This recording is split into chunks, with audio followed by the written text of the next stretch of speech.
teremos agora a exposição do Dr. Pedro Felipe Santos, que vai falar sobre o projeto Inova Supremo Tribunal Federal, uma visão de futuro. Esse projeto que iniciou agora na gestão do atual presidente do Supremo Tribunal Federal, o ministro Luiz Fux, e que está sendo implementado com grandes novidades. O doutor Pedro vai falar para nós a respeito desse projeto, ele que é secretário-geral do Supremo Tribunal Federal, juiz federal, doutorando pela Universidade de Oxford e tem LLM pela Harvard Law School. Doutor Pedro, com a palavra. Bom dia a todas e todos, que honra estar novamente entre amigos aqui. Cumprimento inicialmente o Dr. Paulo Com, presidente do Instituto Brasileiro de Direito Processual. Que honra receber esse convite e fico muito feliz de ouvir das palavras do presidente o entusiasmo que o Instituto Brasileiro de Direito Processual tem em relação à inteligência artificial no direito processual. E isso vai completamente convergente a todos os pontos que nós vamos abordar aqui na minha fala, e tenho certeza também de que nas falas subsequentes. Eu cumprimento também meu queridíssimo amigo, professor Alexandre Freire, que é diretor do Instituto Brasileiro de Direito Processual e é o secretário de Altos Estudos, Pesquisas Judiciárias e Gestão da Informação do Supremo Tribunal Federal, e que tem feito um trabalho brilhante, fundacional na nossa Suprema Corte, trazendo e estimulando inúmeros estudos, estimulando o novo tecnológico por meio de inúmeros projetos que certamente marcarão a gestão do ministro Fux. Cumprimento também minha queridíssima amiga, doutora Rita Nolasco, mais uma vez estamos juntos aqui, sempre à disposição. Cumprimento a professora Tereza Rudalvin, também honrosamente, mais uma vez, estamos aqui juntos, e a minha queridíssima amiga Paula Pessoa, professora Paula Pessoa, que também é a nossa liderança na vice-presidência do Supremo Tribunal Federal, e que está aqui também para falar de um tema muito importante em relação às audiências públicas e os amicuri na era tecnológica, né? Bem, pessoal, o meu dever hoje aqui é convencê-los de que a aspiração do Supremo Tribunal Federal para se tornar uma corte constitucional de precedentes caminha para e passo e tem profunda vinculação com a aspiração do Supremo Tribunal Federal para se tornar uma corte digital. São dois caminhos aparentemente distintos, quando nós falamos, primeiro, da missão institucional do Supremo Tribunal Federal como corte constitucional, como está desenhada na Constituição de 1988, e, de outro lado, esse grande projeto multigestão, que já caminha a várias presidências, que consiste na transformação do Supremo nessa Corte Constitucional digital. Mas cabe-me defender essa posição de que essas duas missões, a missão institucional e, digamos assim, a missão de governança tecnológica, elas tornaram-se absolutamente interligadas nos últimos anos. E digo isso porque as ferramentas tecnológicas de automação, de inteligência artificial, que podem ser construídas para apoiar o processo judicial digital, em muito contribuem para o fortalecimento do Supremo nessa função de racionalização de suas competências constitucionais e na sua função de desenvolvimento desse sofisticado sistema de precedentes que nós temos. Então, em suma, a minha hipótese hoje aqui é dizer que a missão institucional e a missão de governança do Supremo Tribunal Federal, a primeira missão constitucional, a segunda missão de corte digital tecnológica, elas são duas missões que se retroalimentam. E em que contexto está essa retroalimentação dessas duas missões, esses dois caminhos que se entrelaçam? O contexto está justamente nessa mudança paradigmática que hoje nós estamos vivendo, entendida como a finalização da era analógica e a consolidação da era digital. E é importante nós depurarmos o conteúdo dessa revolução digital que nós estamos vivendo hoje. O ponto nodal da revolução digital não é o surgimento da infraestrutura tecnológica, de internet, de inteligência artificial, todos esses pontos, todas essas infraestruturas já existiam, esses recursos tecnológicos, eles já existiam há mais de década, pelo menos. A internet já existe desde a década de 70, a inteligência artificial já existe há mais de 10 a 15 anos, os sistemas processuais informatizados, utilizados pelo Poder Judiciário brasileiro, nós já ouvimos falar deles há muitos anos. E, então, isso nos faz questionar, mas então, que mudança é essa que nós estamos vivendo em pleno 2021? Que mudança é essa que nós estamos vivendo em pleno 2020? A mudança, a transformação, a verdadeira revolução digital que nós estamos vivendo é que esses recursos tecnológicos têm deixado de ser fontes secundárias, acessórias na produção de dados públicos, para se tornarem fontes primeiras, fontes primárias na produção sobre como nós construímos políticas públicas, inclusive políticas públicas judiciárias. Se antes nós utilizávamos o processo digital apenas numa parcela de processos, hoje nós já caminhamos para utilizar em 100% de processos. Se antes nós utilizávamos os sistemas processuais digitais e algumas automatizações em alguns aspectos secundários, hoje nós caminhamos para utilizar na integralidade dos nossos serviços. Ou seja, a nossa vida hoje, paulatinamente, aliás, eu tiraria até isso paulatinamente, nossa vida hoje, numa velocidade muito rápida, caminha de um mundo offline para o mundo online, e o mais importante, a linha entre o mundo físico e o mundo digital se torna cada vez mais tênue.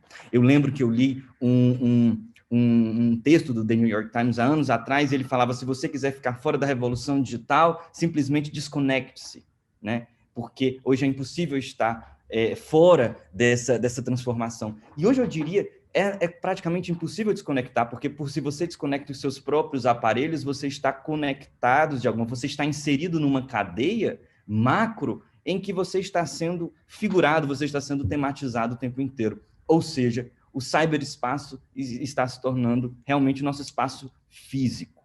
E a pandemia, cabe me dizer também, acelerou esse processo, todos nós sabemos, especialmente no Poder Judiciário. Como eu falei, nós já tínhamos sistemas processuais informatizados, nós já tínhamos projetos de inteligência artificial, mas eu penso que a pandemia serviu, apesar de todos os desastres, de todas as tragédias que nós ainda estamos vivenciando e cujas consequências vamos sofrer ainda por muitas décadas, a meu ver, a pandemia trouxe, digamos, essa necessidade de adaptação e fez com que nós vencêssemos a barreira cultural, o resto de barreira cultural que ainda nós tínhamos em relação a essa transformação digital. E como o professor Alexandre falou no início, na sua fala de introdução, impressiona a capacidade de resiliência institucional do Poder Judiciário brasileiro nesses tempos de pandemia. E posso dizer isso acima de qualquer dúvida razoável. O Poder Judiciário brasileiro, em termos de tecnologia, está à frente, é vanguardista no mundo inteiro. Quando nós comparamos o modo como as Supremas Cortes, os poderes judiciários do mundo inteiro, tanto nos países desenvolvidos como nos países em desenvolvimento, se comportaram em relação à pandemia, nós podemos dizer que nós temos a grata satisfação de afirmar que nós somos um modelo para o mundo. Os outros poderes judiciários, as outras Supremas Cortes estão interessados no case brasileiro, estão interessados na jurisprudência que foi produzida e, acima de tudo, nas transformações tecnológicas que foram realizadas. E essa janela tecnológica consistiu na aceleração de implantação dessas ferramentas nos tribunais. No momento em que os espaços físicos dos tribunais não poderiam ser utilizados, em que haviam medidas de distanciamento e de isolamento social, o Poder Judiciário não parou. Isso que é muito importante, eu acho que é talvez uma das lições mais belas que nós vamos ter a olharmos daqui a algumas décadas para 2020, para 2021, é dizermos nenhum tribunal brasileiro parou as suas atividades, pelo contrário, continuou realizando atividade jurisdicional de forma ininterrupta e, além disso, contribuindo na construção de uma jurisprudência de crise que foi essencial para o enfrentamento da pandemia. Esse é o contexto, né? Um contexto de construção rápida de inovações tecnológicas, somado a um elemento catalisador, que foi a pandemia, que acelerou o vencimento de barreiras culturais, e isso nos leva à conformação desse grande projeto que hoje vigora, essa grande intuição do ministro Fux, ao olhar o crescimento e as contribuições das gestões anteriores, essa grande intuição que ele teve de dizer o Supremo está caminhando para se tornar a primeira corte constitucional 100% digital do mundo. Então, vamos consolidar esse fenômeno. As gestões anteriores fizeram contribuições extraordinárias. A gestão do ministro Fux vai consolidar esse movimento. E o que é uma corte digital? Nós precisamos trabalhar com essa depuração de conceitos.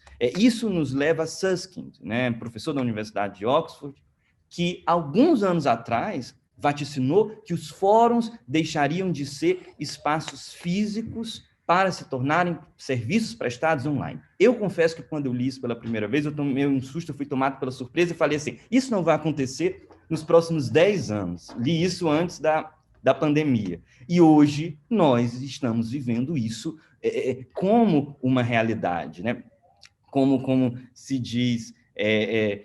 lá no meu Piauí, eu fui pego pela minha própria língua, né? Porque imaginei isso e fui tomado por essa rapidez. E essa previsão, né, de que os fóruns estão se tornando serviços online é a nossa realidade atual. Mas nós precisamos, a despeito de todo esse entusiasmo e essa ansiedade coletiva que nós temos em relação à tecnologia, nós precisamos admitir que não é uma transformação simples.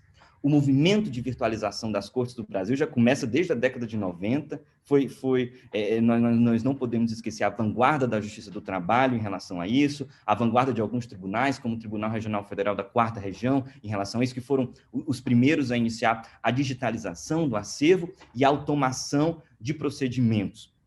Porque corte digital não é apenas acervo em PDF, né? Nós precisamos imaginar a corte digital. Se nós estamos dizendo que corte digital é uma corte que possui 100% de seus serviços online, não basta apenas nós termos os processos em arquivos em PDF, mas nós precisamos automatizar todos os procedimentos. Porque não é uma corte digital aquele tribunal que tem os arquivos em PDF, mas a contagem de prazos na secretaria do tribunal continua a ser feita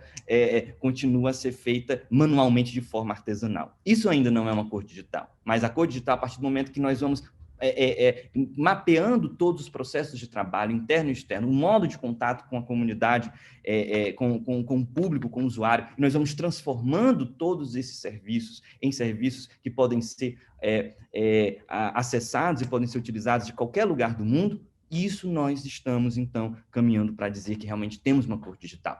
Desde o peticionamento, a interposição de recursos, a sustentação oral, a participação adequada nos julgamentos de plenário virtual, a realização de audiências públicas, o trâmite interno do processo. Se nós conseguimos automatizar isso, essa segunda fase, né, que é essa automatização, nós estamos caminhando para a corte digital.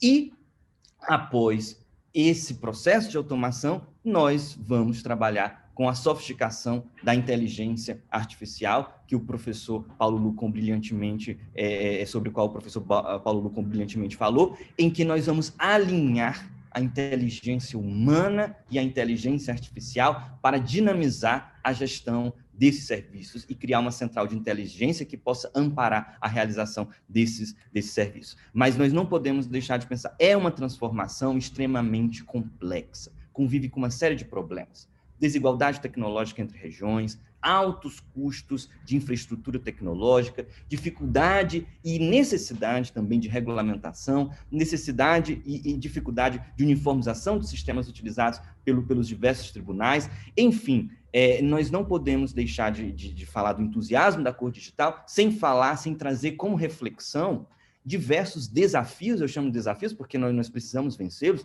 que surgem no momento em que nós estamos passando por essa transformação de uma corte analógica para uma corte digital. Enfim, embora o professor Susskind dizia no livro que no futuro os fóruns físicos não mais existirão, e nós já temos a resolução do CNJ que prevê o juízo 100% digital e que vai promover essa transformação, o certo é que eu proporia um conceito de corte digital um pouco mais conservador, dizendo que corte digital é quando um tribunal verdadeiramente não teria necessidade de ter os espaços físicos em funcionamento. Numa visão ideal, eles poderiam até deixar de existir, porque todos os seus serviços estão prestados online. Mas o que é que isso tem a ver com a missão constitucional do Supremo Tribunal Federal? O que é missão constitucional? Nós poderíamos dizer que essa missão constitucional é um processo paulatino de racionalização das competências do Supremo Tribunal Federal, competências essas que estão delineadas na nossa Constituição.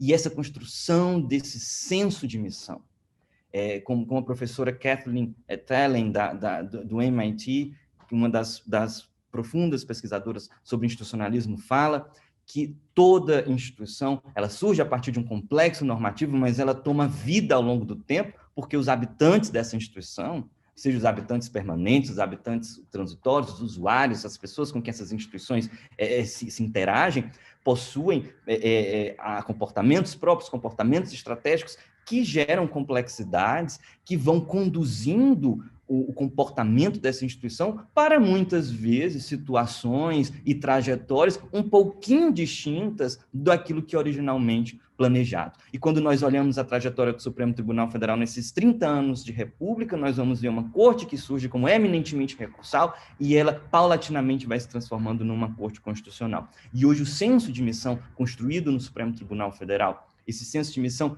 é reiteradamente inserido nos votos, nas manifestações dos membros do tribunal, dos ministros, está relacionado ao enfoque de competências constitucionais, a priorização das ações de controle concentrado, das ações originárias e da repercussão geral, e isso caminha para e passo também para a consolidação da corte como uma corte de precedentes, formulando teses, formulando um conjunto de julgamentos que tentam uniformizar, dar coerência e integridade à jurisprudência do país. Só que, quando nós falamos dessa missão constitucional, nós também precisamos, não basta ao STF criar um precedente. Esse precedente ele precisa estar bem difundido, ele precisa ser bem entendido pelo juiz de primeiro grau, ele precisa ser bem aplicado pelos tribunais, senão nós vamos ter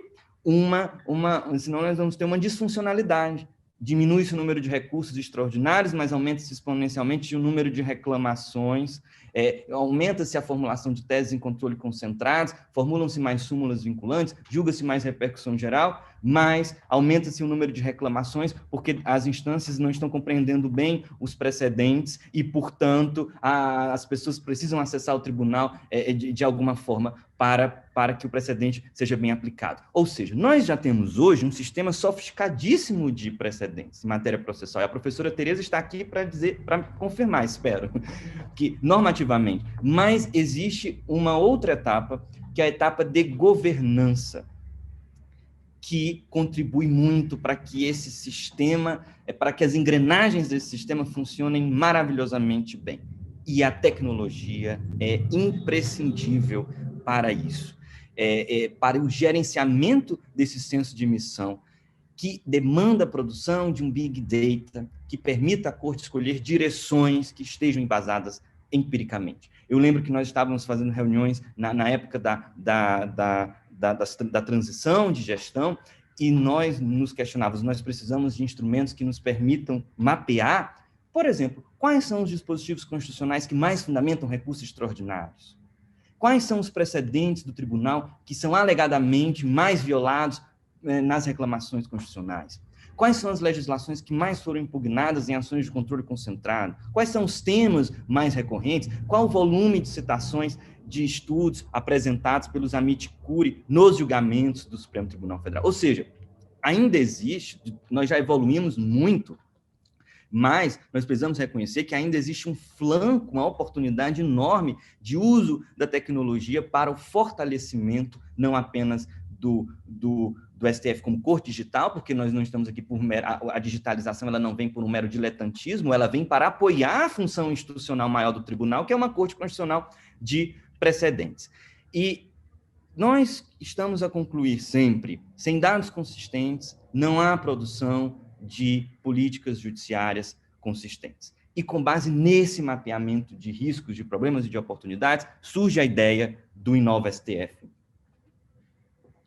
que foi criado pela resolução 708 do ministro Luiz Fux, da gestão, que permite, que cria um ambiente institucional para que o Supremo dê novos passos, continuando o trabalho maravilhoso das gestões anteriores, especialmente da gestão do ministro Dias Toffoli, em que o Supremo passa cria uma série de projetos tecnológicos para a produção desse Big Data.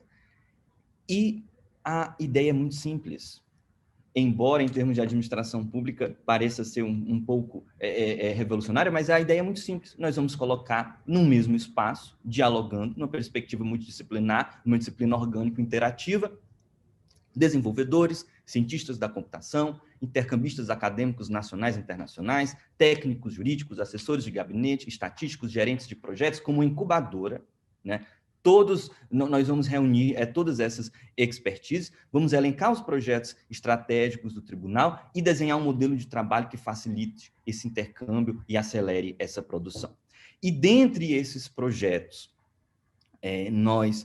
que foram selecionados pelo ministro Luiz Fux, estão projetos que atualizam sistemas de julgamento, inclusive o plenário virtual, que vai ser muito bem trabalhado hoje, nesta manhã, por não apenas testemunha, mas ele foi protagonista das transformações do plenário virtual, que é o professor Alexandre Freire, projetos que ajudam na automatização de gabinetes, projetos que ajudam na celeridade processual, mas eu vou destacar aqui dois projetos de trabalho que interligam diretamente à missão constitucional do STF como Corte Constitucional de Precedentes. O projeto Vitor, que eu vou falar apenas en passant, porque a nossa queridíssima colega Caroline vai falar daqui a pouco, é uma parceria da Universidade de Brasília com o Supremo Tribunal Federal e é uma ferramenta de inteligência artificial que lê o processo e faz uma busca acurada de jurisprudência para indicar precedentes cabíveis. E aí eu faço coro que o professor Paulo Lucon afirmou quando ele disse que a inteligência artificial, se bem utilizada, aumenta muito a acurácia dessa pesquisa, da utilização dos precedentes, e não apenas a acurácia, mas também a eficiência. E eu não vou adentrar muito nesse projeto, porque a doutora Caroline vai falar dele, mas eu quero apenas dizer, tranquilizar algumas pessoas que ainda são muito reticentes no uso da inteligência artificial, que afirmam que a máquina vai substituir o ser humano de forma deletéria. E para isso eu respondo: quanto mais eu conheço o estudo de automação e de inteligência artificial, mais eu vejo a importância da inteligência humana. E é por isso que eu sempre gosto de falar alinhamento entre inteligência humana e artificial, porque por trás da produção desses algoritmos, desses códigos-fontes, dessas fórmulas matemáticas que dão direcionamentos ao computador, precisa existir uma inteligência humana muito bem, com uma mente muito aberta, uma mente muito bem estudada para direcionar a máquina de forma adequada, de forma ética, de forma transparente. Em suma, esse alinhamento é importante e, se feito com os devidos cuidados, apenas tem possibilidade de realmente dar um ganho institucional formidável. E o segundo projeto que eu quero destacar do Inova STF se chama MJE, Módulo de Jurisdição Extraordinária, e ele vai criar um modelo integrado aos sistemas eletrônicos de todos os tribunais para a interposição unificada de recursos extraordinários perante o STF, de recursos especiais perante o STJ. O usuário, ao interpor recurso, ele não vai perceber nenhuma diferença estética, ele vai estar lá no PJE, vai estar no EPROC, vai estar nos outros sistemas, mas ele já vai fazer a interposição do recurso dentro desse novo sistema. E ele traz duas alterações profundas que vão ajudar muito o STF como corte de precedentes.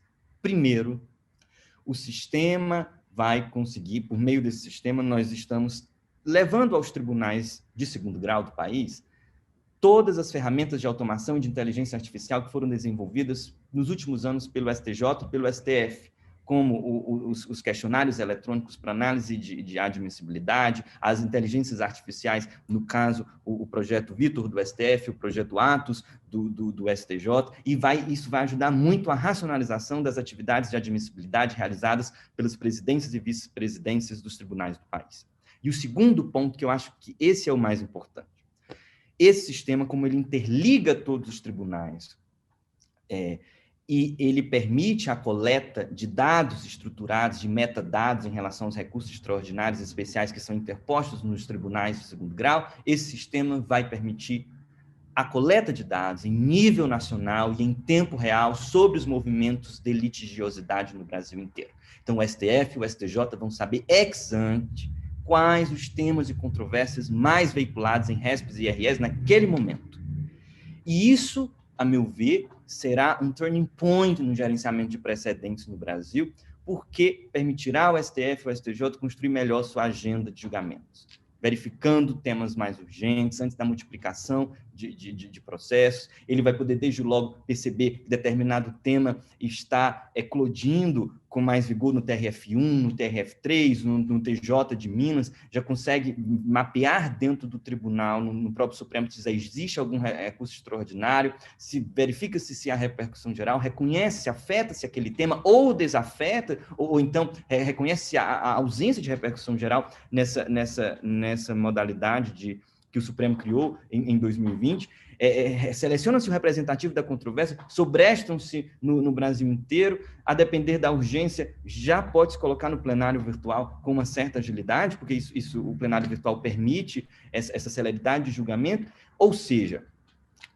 nós temos aí a possibilidade de dinamizar o funcionamento desse sistema de precedentes, e sendo o caso também, fornecer orientações gerais aos tribunais sobre a aplicação do precedente, dialogar melhor com os tribunais sobre a aplicação desses precedentes, inclusive mapeando a aplicação problemática ou errônea de alguns precedentes em alguns tribunais. Claro que as cortes superiores não têm essa função de supervisão. Quando eu falo nesse monitoramento, nós estamos aqui numa construção de diálogo, e não, obviamente, numa atividade de supervisão sobre como as cortes, os tribunais de segundo grau aplicam esses precedentes. Em suma, o MJE permite essa mudança simples, né, uma interposição unificada de recursos extraordinários especiais no único sistema por meio de dados estruturados. Olha, isso é o digital, agora vamos para o institucional, no que isso leva ao institucional. Qual é a repercussão prática? O MJE cria uma central de inteligência a serviço do judiciário,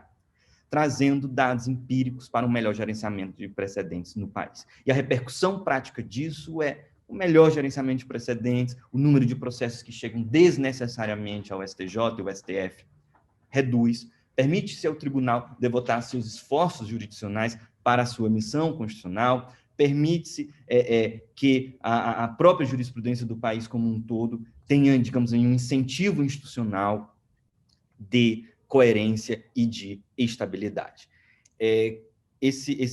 O MJE já está em fase de testes no TRF1, no TRF3, e após essa primeira fase de testes locais, não existe uma perspectiva de implantação progressiva nos demais tribunais. Eu, em suma, e já concluindo a minha fala, eu acrescentaria, professor Alexandre, o senhor falou muito bem que o Poder Judiciário teve uma capacidade de resiliência institucional muito forte, e isso é verdade, nós vemos reiteradamente falando isso, e eu acrescentaria um ponto aqui que me veio à mente. Além dessa capacidade de resiliência, aliás, somente teve essa capacidade de resiliência porque o Poder Judiciário, como um órgão de Estado, como um poder de Estado, soube também agir estrategicamente nos últimos anos, elencando prioridades, mapeando problemas e oportunidades de inovação tecnológica, e isso se consubstancia pela eficiência na análise dos recursos extraordinários, pela eficiência do plenário virtual, pela dinamicidade que ele deu à pauta, e claro que existem inúmeros flancos e oportunidades de melhoria do plenário virtual, como o professor Alexandre com certeza falará, e a Corte está atenta a isso. Além disso, num outro ponto, o enfrentamento do estoque de temas de repercussão geral, e eu acrescentaria mais um, que é a criação dessa central de inteligência que vai ser imprescindível para a engrenagem do sistema de precedentes exemplar que nós temos em nosso país. Cada vez mais, os juízes dos tribunais se transformam em gestores de instrumentos de automação de inteligência artificial que vão lhe fornecendo dados para a construção de uma jurisdição empiricamente informada, claro que com todas as cautelas necessárias.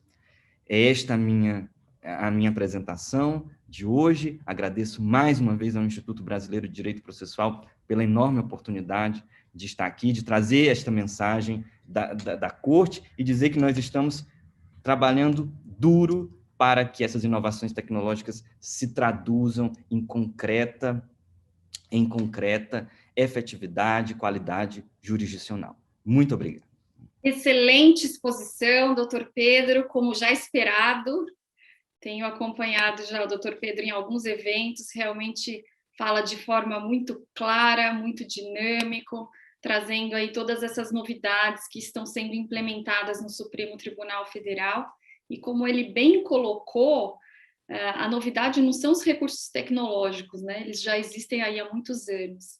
A novidade é que hoje eles têm deixado de ser fontes secundárias e têm se tornado fontes primárias nos serviços judiciários. É muito interessante ver como está sendo conduzido esse processo no âmbito da nossa Suprema Corte Brasileira, a busca de todos os processos de trabalho estarem sendo automatizados. Nós temos realmente no Brasil muitas boas utilizações dessas tecnologias, como bem colocado pelo Dr. Vitor, já estou com o Vitor na cabeça, pelo Dr. Pedro, né? A tecnologia do Vitor, que está sendo desenvolvido pelo Supremo Tribunal Federal, o Sócrates, desenvolvido pelo Superior Tribunal de Justiça, o Sinapses, desenvolvido pelo Tribunal de Justiça de Rondônia, o ELIS, desenvolvido pelo Tribunal de Justiça de Pernambuco, o Mandamos, desenvolvido pelo Tribunal de Justiça de Roraima, em parceria com a Universidade de Brasília também. Ou seja, tem muitos projetos aí espalhados pelos tribunais brasileiros. Foi muito interessante o recente evento realizado, o Enastic, pelo Conselho da Justiça Federal, pelo Superior Tribunal de Justiça, trazendo aí todas essas novidades tecnológicas que têm sido implementadas pelos tribunais brasileiros, e aí não há dúvida, é inegável que isso está otimizando muito a tramitação dos processos. O próprio programa Vitor, que ainda será mais explorado na exposição da doutora Caroline, ele, sem dúvida nenhuma, está otimizando muito a tramitação dos recursos extraordinários, no tocante à análise de repercussão geral, separa as peças processuais para analisar aquelas que será necessário uma aferição da eventual associação a um dos 860 temas de repercussão geral que nós temos aí na Suprema Corte. Eu me lembro do ministro Dias Toffoli dizer que nós não temos como hoje não utilizar a tecnologia, né? O trabalho que anteriormente era feito em média em 44 minutos por o servidor do tribunal passou a ser realizado em apenas 5 segundos, com uma acurácia de 94,61%. Então, e diferente do que ocorre com os servidores, como dizia bem o ministro Toffoli, o Vitor trabalha durante 24 horas, 7 dias na semana, sem necessidade de descanso. Então, acho que o Pedro colocou muito bem aqui que a máquina não será, o ser humano não será substituído pela máquina, mas nós precisamos fazer o alinhamento da inteligência humana com a inteligência artificial, porque isso tem trazido, sem dúvida nenhuma, muita efetividade, muita eficiência na sua aplicação na tutela jurisdicional. Então, agradecendo mais uma vez a brilhante exposição do Dr. Pedro. Então, agora nós teremos a exposição da professora Tereza, que eu sou até suspeita para fazer a apresentação dela, minha querida professora, por quem tenho imensa admiração. Ela vai falar sobre o Supremo Tribunal Federal como corte constitucional de precedentes, a professora Tereza Arruda Alvim, professora livre-docente na PUC de São Paulo, professora visitante da Universidade de Cambridge, na Inglaterra, coordenadora do grupo de estudos Class Actions no Max Planck Institute, em Luxemburgo, advogada, tem um livro que é de cabeceira, Modulação dos Efeitos das Decisões Judiciais, excelente, ela realmente é uma autoridade no assunto. Professora Tereza, é uma honra recebê-la e ouvi-la novamente a falar sobre o Supremo Tribunal Federal como Corte Constitucional de Precedentes. Passo a palavra. Bom dia a todos. Em primeiro lugar, eu agradeço a gentilíssima exposição da Rita, que é muito suspeita, porque é minha amiga do coração, meio minha filha adotiva, né? E quero, em primeiríssimo lugar, dar meus parabéns honestissimamente ao professor Alexandre Freire e ao professor Paulo Com por terem organizado esse seminário. É um prazer imenso, é um prazer enorme para mim aprender com essas pessoas que são muito mais jovens do que eu e que põem a sua inteligência, os seus estudos, a sua cultura a serviço de uma melhor performance do judiciário e, portanto, indiretamente a serviço de um Brasil melhor, né? Isso é uma coisa muito bonita e é uma atitude que eu admiro muito, né? Quer dizer, gente como o Pedro, por exemplo, como o Pedro Felipe, que tem condições de estudar em Oxford, em vez de estar estudando as diferenças fundamentais entre common law e civil law, né, fazendo trabalhos teóricos, que eu tenho certeza que ele faz também, mas foca, né, a sua atenção, os seus esforços, né, a sua dedicação em alguma coisa que torna a vida da gente melhor, né, a vida de todo cidadão brasileiro. Isso é muito interessante mesmo, e muito louvável, muito elogiável.